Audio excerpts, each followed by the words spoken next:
একদিনের মধ্যে 10 থেকে 12 টাকা পাইকারি দামে কম হওয়ায় উত্তেজনা দেখা যায় ধূপগুড়ি সুপার মার্কেটে। পরবর্তীতে দীর্ঘক্ষণ জাতীয় সড়ক অবরোধ করে লঙ্কার চাষিরা। অভিযোগ, গতকাল ধূপগুড়ি মার্কেটে লঙ্কা হাটিতে কৃষকেরা 22 থেকে 24 টাকা পাইকারি দাম পেয়েছিল, কিন্তু সোমবার সকালে সেই দাম 10 থেকে 12 টাকা নেমে আসায় পাইকারিদের সাথে ব্যাপক ঝামেলার সৃষ্টি হয়। পরবর্তীতে ক্ষুব্ধ কৃষকরা ধূপগুড়ি ফালাকাটা জাতীয় সড়কে মায়ের থানের সামনে দীর্ঘক্ষণ পথ অবরোধ করে। বসে আছে প্লাস্টিক পাইকার, কেউ মাল কিনতেছে না। একজন বাইরের পাইকার আইসা 25 টাকা একটা মাল কিনছে, আরেকজনে আইসা টাইনে নিয়ে গেছে যে কেন তুই মাল কিনবি, তোকে 22-23 টাকা কত মাল লাগে আমি দিব, ওইভাবে ওকে টেনে নিয়ে গেছে।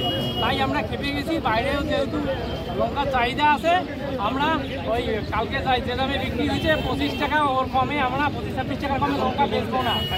পাইকাররা এখন বলতেছে আমাদের অর্ডার নাই, কিনবো না। আমরা